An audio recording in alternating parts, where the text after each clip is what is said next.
The NSA actually developed the certification first in 1998, and then Homeland Security in 2004 said, I want to join in with this also. So it is a federal NSA Homeland Security designation. It's not, from Western Association or any of those types of things. So, it's a federal government certification that is given out. And as I mentioned, it's a source for trying to find those students. And that really is what we're all about. We're about trying to provide the training for students to be able to get the kinds of jobs that they want and we need as an economy out there. And so what they, yeah, so I'm going to keep going anyway.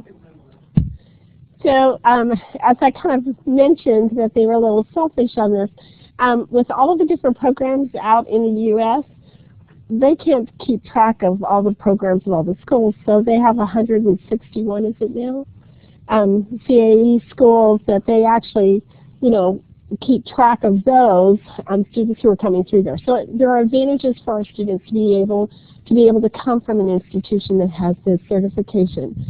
There are 4 different designations, actually 3, but first is the CAE, which is the Center for Academic Excellence, and it's really in information assurance and cyber defense. But you start getting all these numbers and letters, it's like, I'm the MCSE, I have CompTIA, I have CCNA, I have all those things, and so they're trying to shorten it a little bit. We also have the CAE/IAE, which is the older certification, and those that had previously certified as an institution that are having to go back through and recertify for the CAE. So it looks weird that they're going from more letters down to fewer letters, but it just makes it easier. Then there's also the CAE/R, which is for the research institutions. Those are the organizations that, the 4-year institutions that are offering doctorate degrees and master's degrees in cyber education.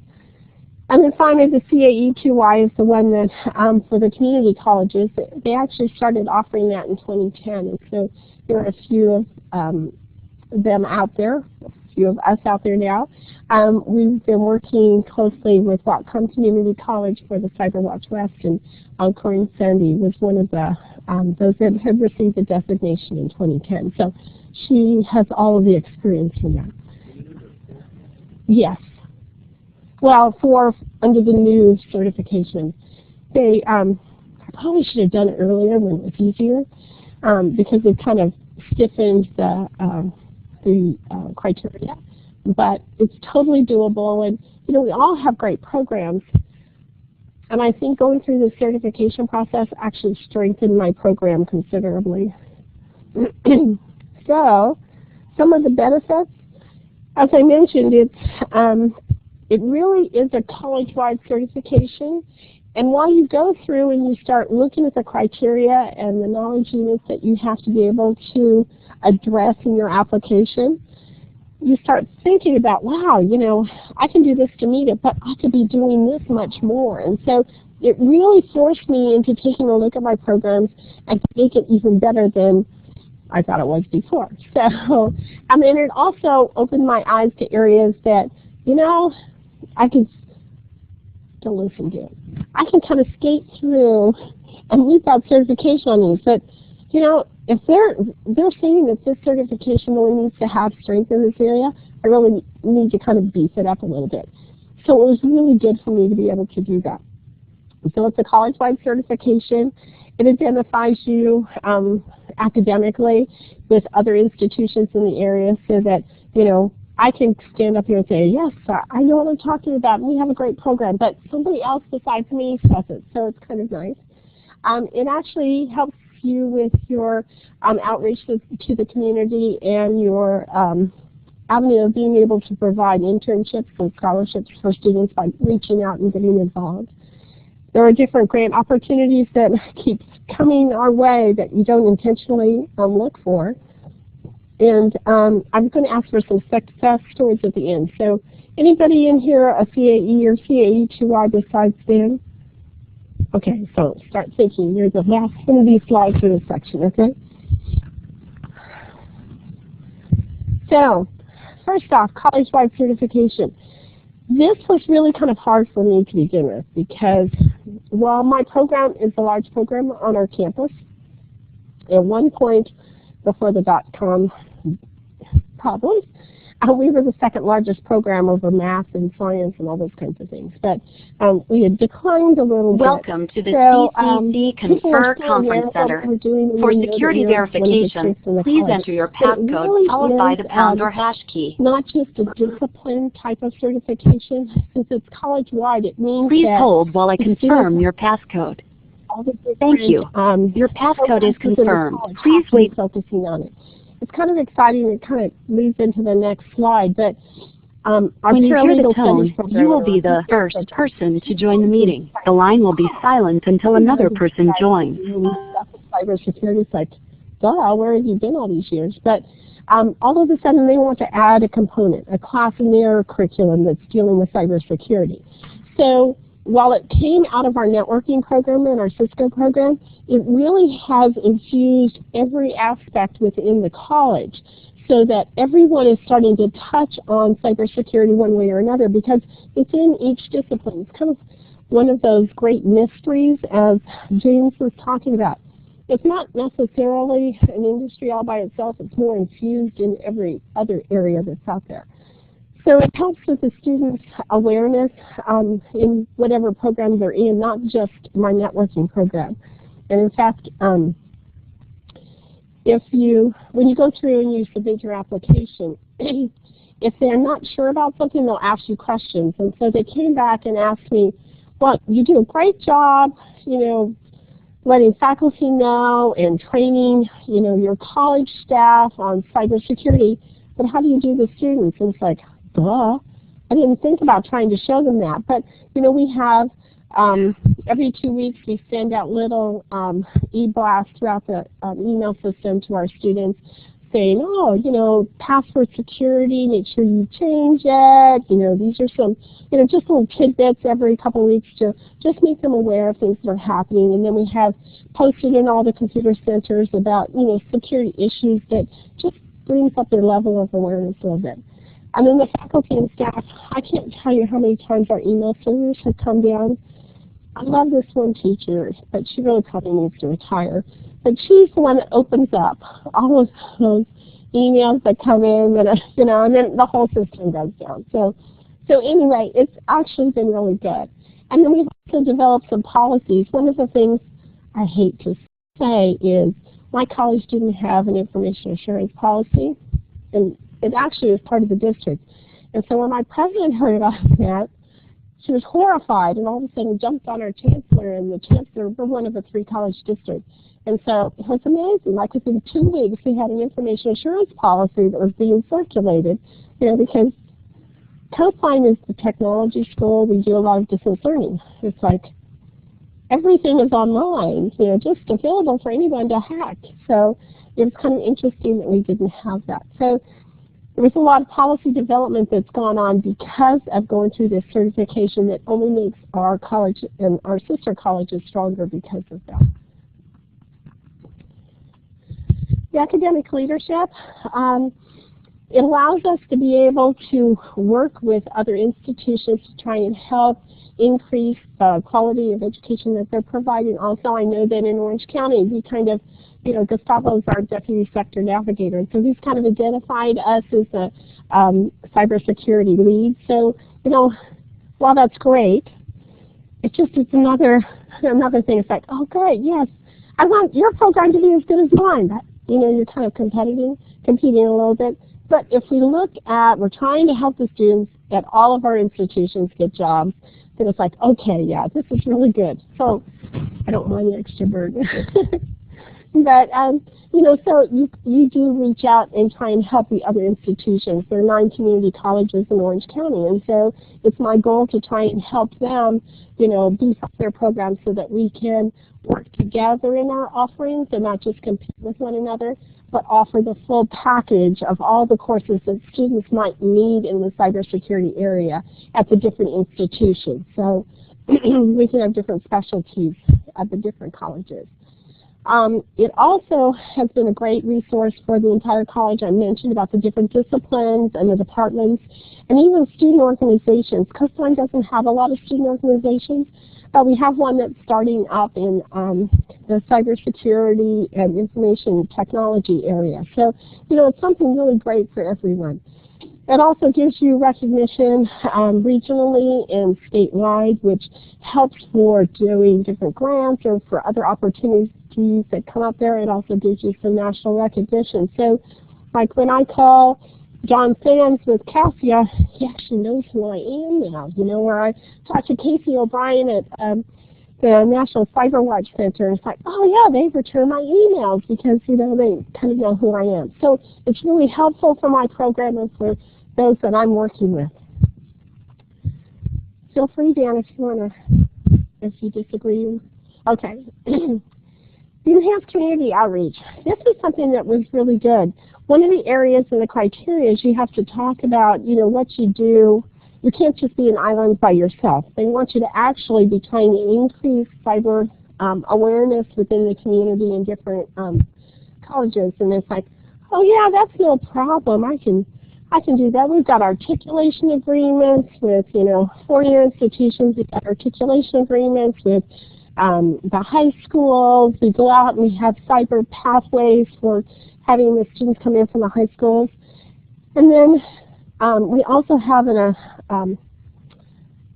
I serve on the education committee for the Garden Grove Chamber of Commerce. It's like, oh, we could have some cybersecurity awareness, you know, seminars. And so we started doing that, and it just kind of blossoms from there. It's like there's such a need out there for all of these people who aren't looking for degrees, but might in fact come back and take a class now that they find out that there's a need. Especially like with the chambers, there's so many small business owners that need to protect their networks, and they don't know the first thing about it. So we found that several of them have come back to take some of our courses and realize that it's well over their head, but at least they have an understanding and they're getting contacts for different people to set up their security. So it's kind of interesting how it's kind of, you know, grown from there. Also, the municipalities, the fire, the police, we actually are a West Coast training center for FEMA. And so they're really excited because there's a new area within FEMA training for cybersecurity. So they're, you know, making some connections with us to be able to try and do some of that training. And the local police and fire areas, I had, we're in Orange County, but LA County police came out. They were looking for some sites for some testing and things, and I mentioned about it. They have a 200-person department just dealing with cybersecurity. And I think, wow, you know, we teach that. Can we maybe work on some internships feeding through there or something? So it's opened up some great opportunities for our students. You going to say something? But you agree with me? I disagree. I agree with you totally because I work. I'm an adjunct professor, but during the day I work for a large California county. Oh, good. You understand how important. Yeah. And one other thing I was going to say that it's a little off the topic, but it goes with community outreach, is ISC Squared, especially in this area, has a chapter in San Francisco. They have a chapter in East Bay, and all those people that are like CISSP credential holders get continuing education if they come and speak to your classes, and they're happy to do it. So. And they also, for like, if you have, my husband works with the Los Angeles Air Force Base, and for he has some certifications that they have to maintain and they have to take classes. So by being able to reach out there and have the credibility of having the CAE-CAE, it's like, oh, maybe we should be sending our, you know, employees, our, you know, military down to take some of these classes. So it's just opening up all kinds of different avenues for us. It's really exciting to be able. Karen, were you going to say something? Okay, good. Join in, you know. Okay. Okay, Dan, go ahead. So this is something that's near and dear to me. I really like being involved in professional associations, but we can involve in soccer for over 30 years. We co-founded an ISC chapter. We are very involved with CAE-CAE, which is the law enforcement professional association. 2 years of the SoCal chapter.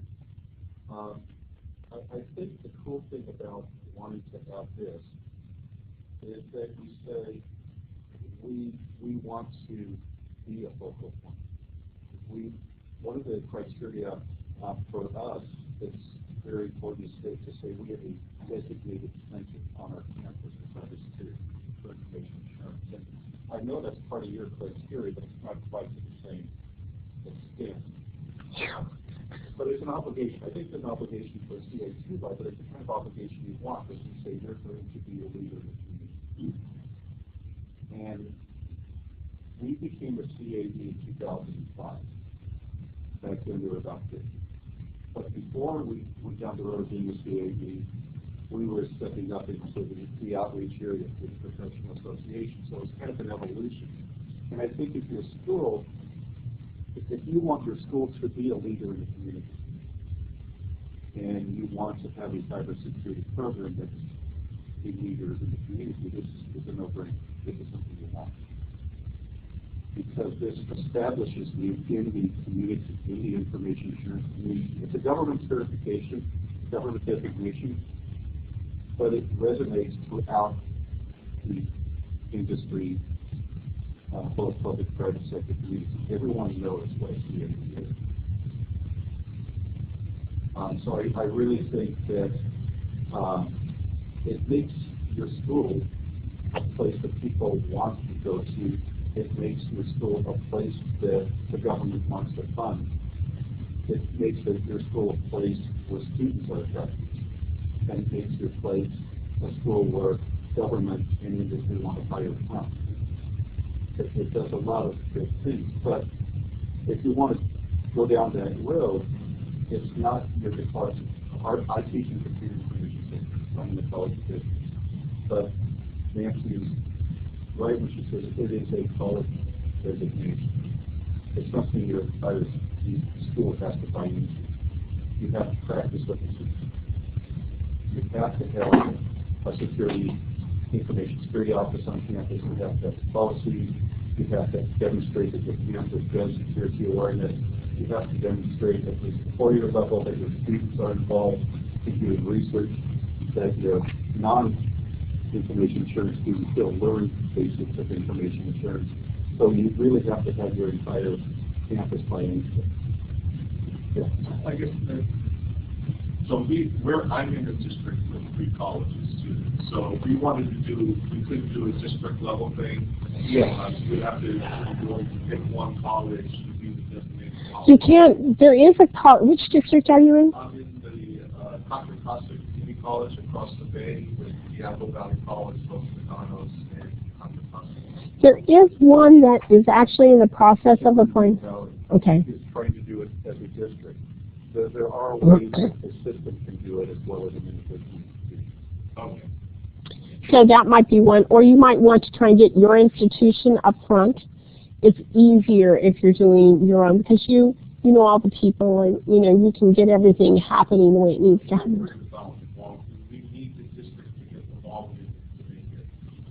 Right. What kind of keeping classes filled and all that kind of stuff. So probably, I don't know, but I'm just curious. Yeah. We can connect to what we're trying to do with Denver and Neal Valley. What they basically decided is that's the only way that they're going to get there is with the entire district. Yeah, I think that's what's probably happening for us because courses so they don't get dropped. Keep the pipeline. We have to have some people in the pipeline. Right. Yeah. No, I totally understand. Thanks. And join in anytime. Other educational institutions also like being able to, work with us on different things, so it's great. The internships and scholarships are available. I don't know if you're aware of it, but in the 4-year institutions, they have scholarship for service, which actually allows students to have an internship in Washington, D.C. Do you guys do that at your college? We just were awarded. So oh, great. Students get a full ride in exchange for committing to an equivalent amount of time in the government cybersecurity. And what's great about that is, how James was talking about, or maybe it was Steve, right, that was talking about, great, you have this degree, but what are you going to do? You don't have the experience. What better experience than working for, NSA or somebody else in the federal government? So, and it's a paid, internship for them. So it's really exciting. Karen?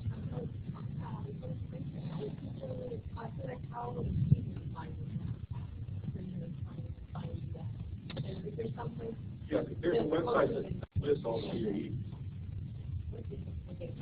No, and that's why, we're forced to go out as part of this outreach and to document it. And so by going out to the chambers and making outreaches to these different areas to make them aware of what we're doing and offer free workshops and things like that, the word is getting out. So it was a requirement, but it really is valuable. Like I said, people are coming in to take classes now that didn't before. So. And then what about your students that go through your classes? Do they have a designation if they came from a college? Yeah, they can put that on their resume, and we have kind of a certificate. They take a certain number of courses that they receive that say that they have achieved a body of knowledge. Used to be the 4011, 4012 government standards. Now it's NSA knowledge units. So, and then, we have those mini certificates that we already have.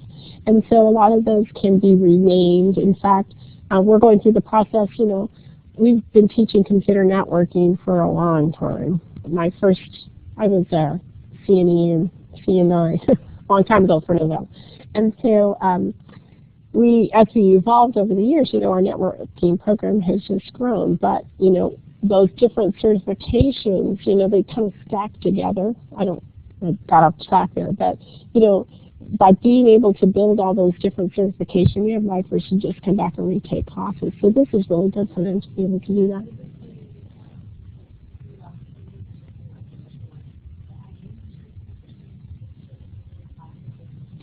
Yeah, I mean, the badging versus the mini certificate are kind of the same. Yeah, so. Right. Yeah, yeah, I'm still up in the air about that, It just seems to be something that's a lot more flexible. The digital badging means that there's an online proof that you have achieved whatever, and usually it's smaller than a certificate. But it's really no different. It's just online. So you could send somebody to, you could put that link on your resume. A student could put a link on their resume, but you could go see, oh, they have these skills. Yeah. We do the industry certifications, which are the kind of things, but they're all over the place. You'd have to go look for them. So in that case, having them all in one place would be helpful. But you don't know how much truth there would be in all of those unless you have them. I don't know. There's all kinds of different things. So I don't know how, I'm still kind of juggling with how I feel on that and stuff, but it definitely will play a role in all this. Grant opportunities and collaboration. I have been really surprised at how many grants have just popped up out of the blue. I like grants, and we develop all kinds of things. But I had our Homeland Security faculty member come up to me and said, hey, the University of Houston wants to do this. We have 2 weeks to get this done, and they want us to be partnered with them. I didn't realize they wanted us to be partners because we had applied for a CAE-CAE. And so things like that just pop up where you're not really realizing it, that, people mention that you have applied or that you're getting your CAE or CAE-CAE, and all of a sudden, others outside of California actually know a great deal about this, and they go out and seek it out. So that was a grant with the Department of Labor. It was dealing with our Homeland Security. I have to think about it. It's cold, kind of blanks out some stuff, but our college, we'll find out. It takes 6 months, and so we've got another 4 months to find out. But, we're looking at, over $1 million from my college as just one of the partners. So, things like those opportunities just pop up because you are recognized and you have the certifications. It's really great. We've also been looking at different things. We've had some smaller grants that have come up from our paralegal studies and health disciplines. You know, there's a lot of money that's out there, and if you can tie it in, multidiscipline into cybersecurity, that's a really big area. And so when we were trying to apply for a TAC grant, I was working with a group up in LA because we were writing a TAC grant from Coastline, and I needed some more business partners, and so they invited me. Ron set me up with the TAC grant that they were working at USC, and so I went up there, and I was just sitting at one of their, brainstorming things, and the next thing I knew, I was the lead for their cybersecurity thing, and we're kind of moving in that direction. So it was great, but it's really something exciting to be able to be involved with this right now. There's a lot of money out there if you're interested, and you have some grant writers that can help you with it. I put up intersegmental also because there's a lot of funds out there for pathways. If you've gone out to look for any federal or state grants, we have to play together. So they're asking in California, the community colleges have to play with this K through 12 system for some of the Perkins funding that's out there, and they want us to be able to link to the four-year institution, so we have pathways for the students. So everything is really working to get us all to play together. So there's a lot of funding that is available, and if you have something exciting like cybersecurity, kids in high school really want to have that. It's kind of a fun thing. They think they're going to be able to blow up Sony or something next time. So if we can get them hooked into a pathway. And then Dan is really big on the Cyber Patriot. You've heard about those competitions that go on where they play capture the flag and different things like that. For the two-year institution, they have National Cyber League and different other competitions that are out there as well that allow students to be able to compete with one another in bringing down networks. I like talking about the one instance that you talked about at one of the competitions. There were a group of 5 high schoolers, they're in teams, and it runs like all weekend, so 24 hours. The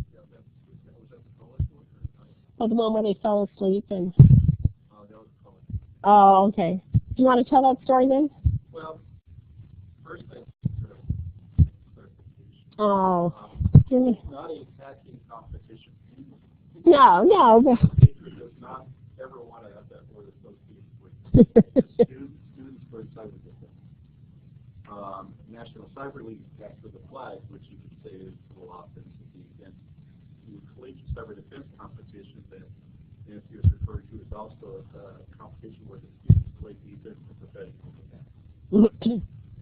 But social engineering, the more you go up to the college level, the sense of our interest in the game is because we can do more. So we can't really do much with a red team attacking high school students until they get to the finals of cyber patriot. So until they get to the finals, how fast can you parse? How fast can you work with Cisco packet tracing? When you get to the college level, it gets a lot more interesting. So we can have our red team do a lot of things to the students, such as wait till they're falling asleep and then take advantage of it. We ran a 24-hour competition, a college competition, and we said to the student teams, you can have logic, but the red team will keep attacking all the time. So you have to use that to sleep.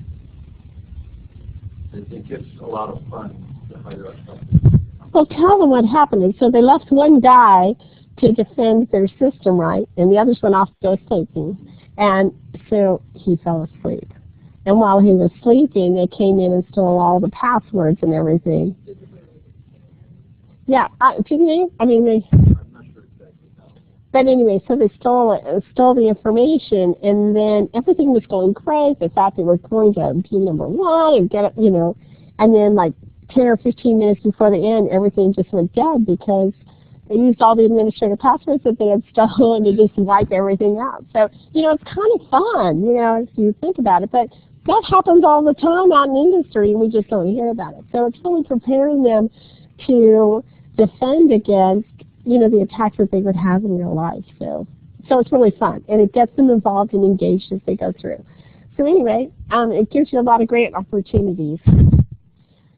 Dan, do you have anything that you want to say about having your CAE?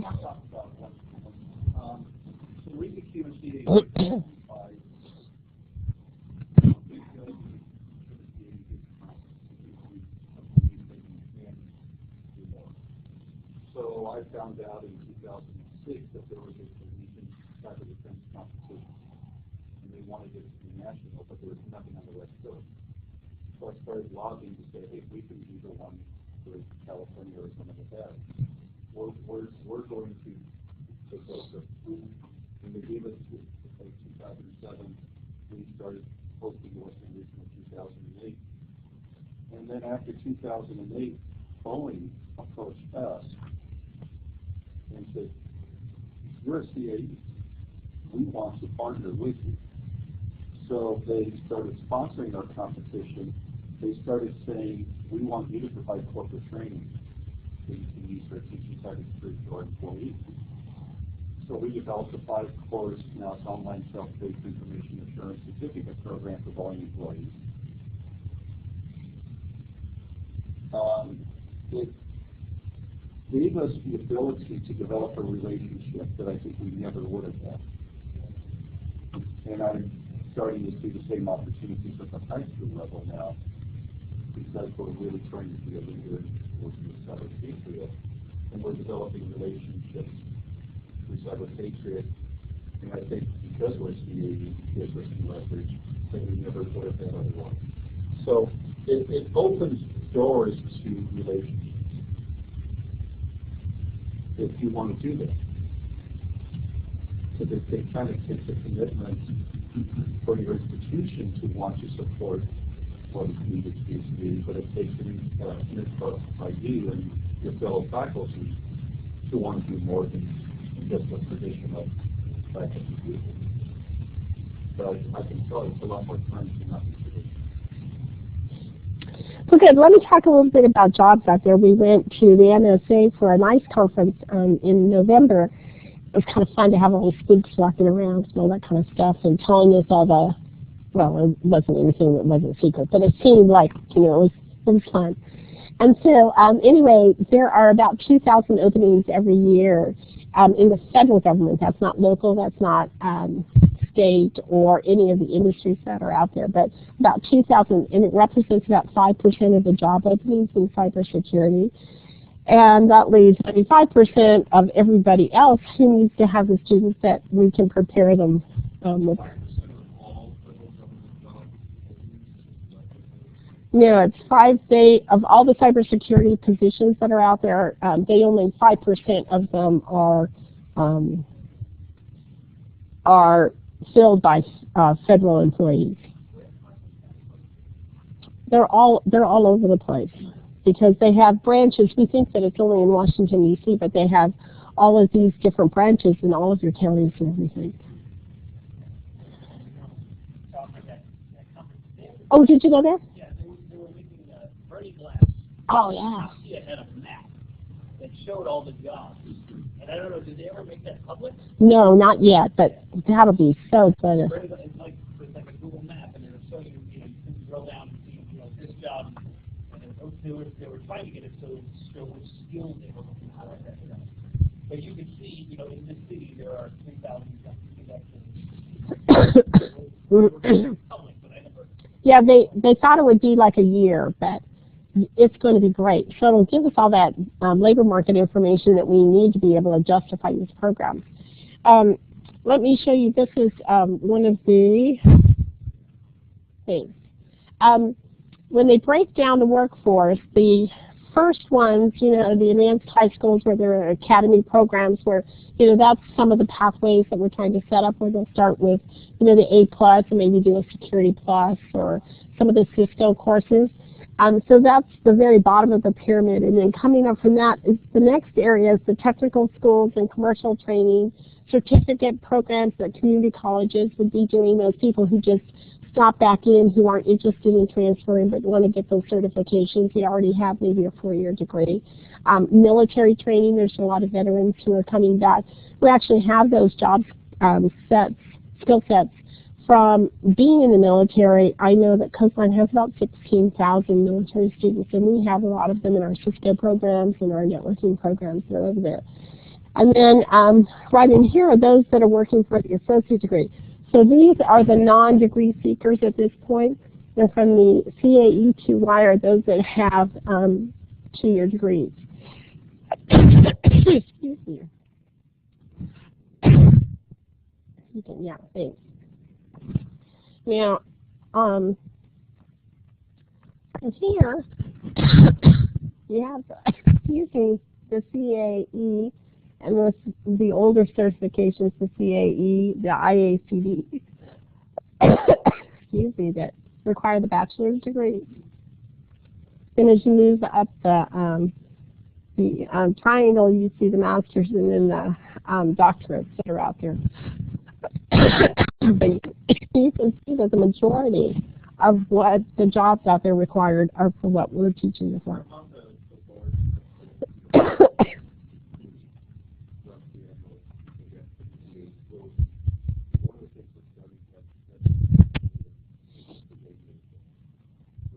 High school.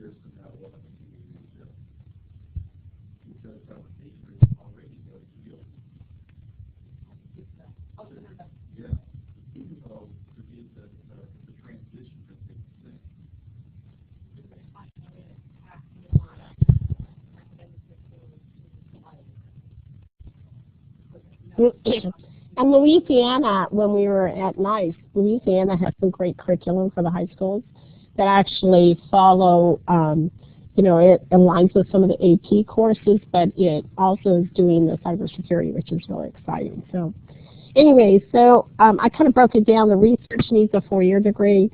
Cyber-specific applications development, those would be 4 years. Industry certifications, this is what NICE said was 4 years. It just made me mad. I don't know how it makes you guys, those of you before, you obviously are happy, but, you know, we teach Cisco, we teach CompTIA, we do, you know, all kinds of that stuff. But then I got thinking, about 60% of my students already have 4-year degrees. They're already coming back to get, you know, to get certifications. And it was interesting because, is it Montana or Colorado? What's his name? Montana. There's this guy that he's from NSA, and he was saying that, you know, they're getting people with a lot of great skills, and you know that 10 years of experience. He goes, we need people who understand how to work, you know, under deadlines and under pressures and things. It was like, for community colleges, that's perfect. Those are our people who are coming back in who need the certification, or those people who are in the military who know how to work within that organization and have security clearances already. So after I had my initial blow up thinking, how dare they say that? It's like, oh yeah, well that really does include our students. It's not the traditional students who are coming in right after high school, but with being able to have internships and work study programs, we can actually provide them with that. And then computer awareness applications. I think that's a 2-year, but it's like, it's okay. We're starting to make some inroads in there. You know, we'll tell them how important we are. So out of the degree granting institutions, with this representing all of those, less than 4%, I'd like to say 3.9 now that Coastline has their CAE-CAE, but less than 4% of all of the institutions are certified as CAE. So you have the 2Y, the 2-year ones are 0.58 now, and the IAEs, which are those 4-year institutions, and then the research institutions are about 1%. So that kind of gives you an idea of what education, cyber education is being offered at the institutions nationwide. The NSA developed this.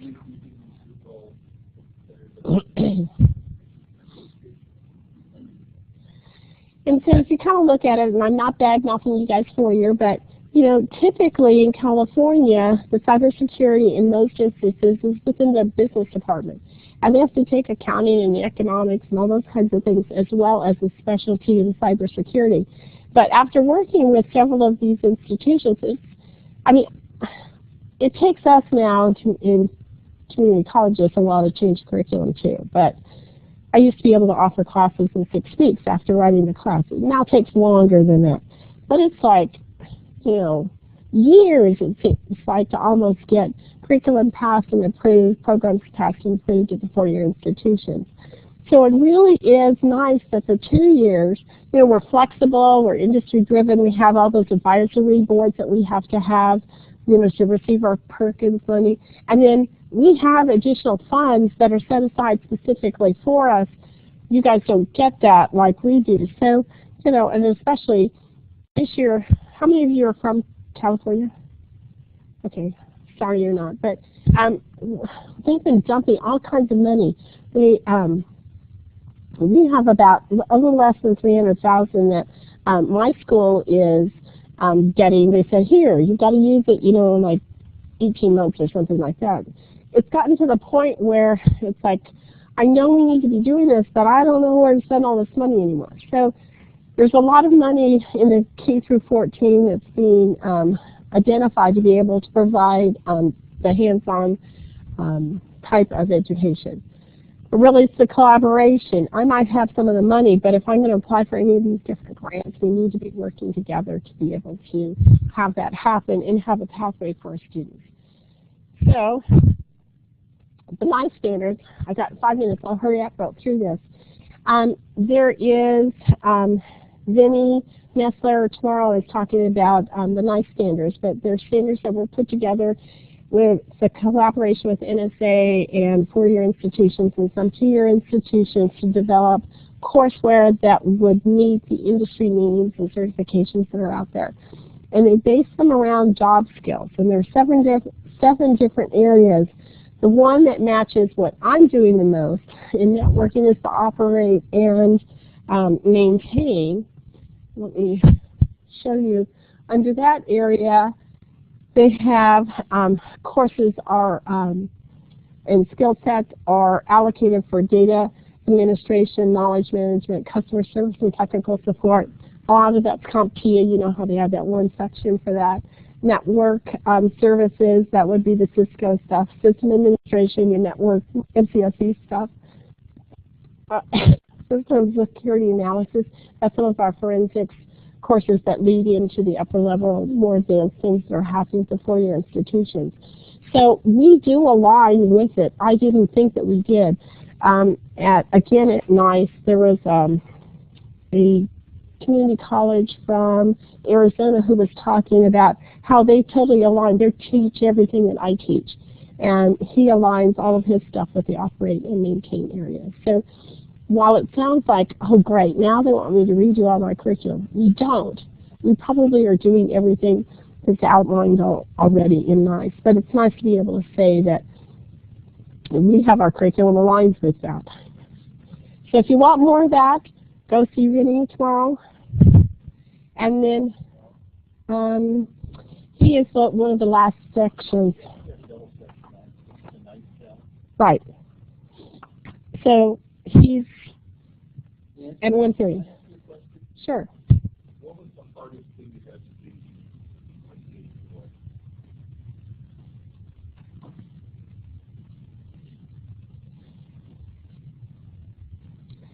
it? It just seemed like there was a lot of paperwork and a lot of documentation, but once I sat down, it's hard to find the time to do it. And it took me last year and the year before, Casey O'Brien was here, and I sat in on his sessions in here and listened to it. It's like, yeah, I can do this, I can do this. And I should tell you that the window, if you're in the process of applying and you're ready to apply, you have until January 15th to apply. Then it's going to go dark until June. So if you're not ready to apply right now, take those 6 months and actually get, you know, going on gathering all the stuff.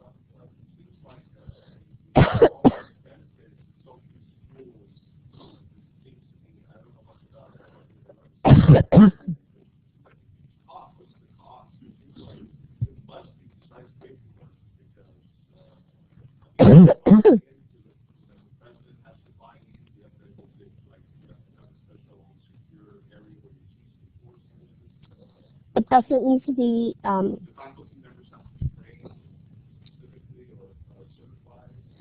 you need to have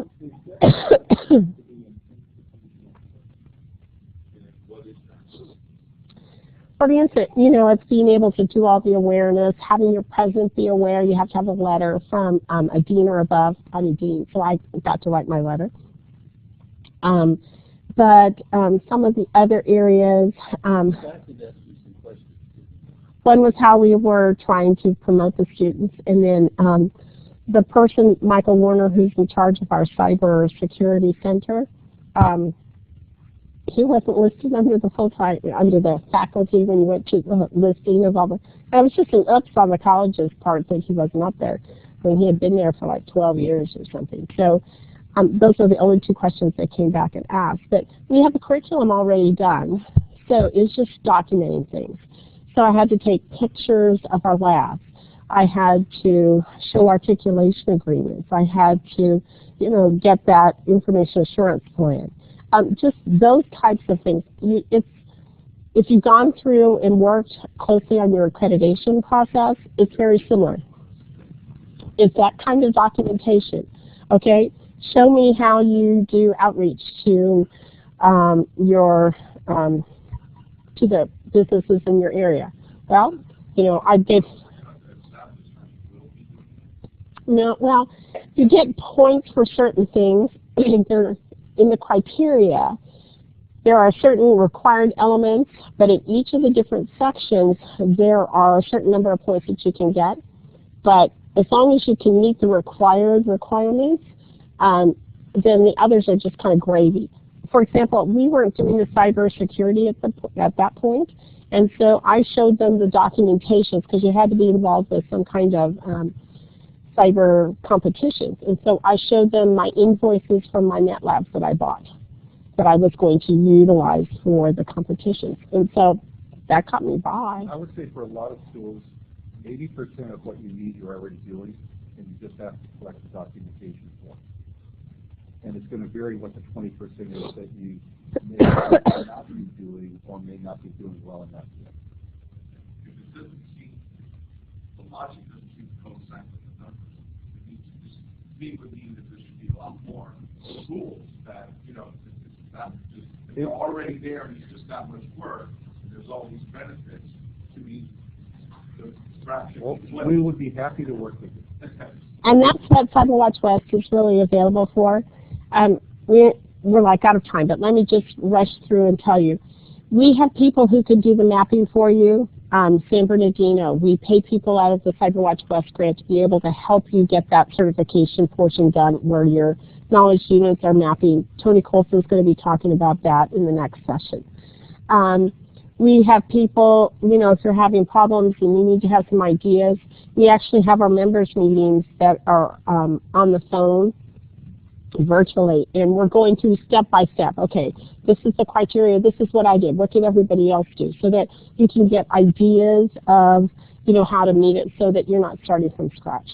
Where you try and be, I went out to Texas because there was a four-year university that was out there and wanted to have information on it, and so they got together like 30 other colleges, and I went out there and we spent all day talking about, okay, this is what certification is, this is how you go through it, these are some of the questions that they're going to ask you, kind of thing.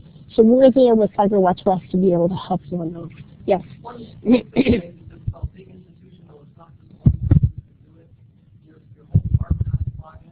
So as you go through the curriculum, you find, well, we really need to add this little piece in some class I don't teach. And I personally have encountered cases where the instructor said, no, that's not what I want to teach. That happens too.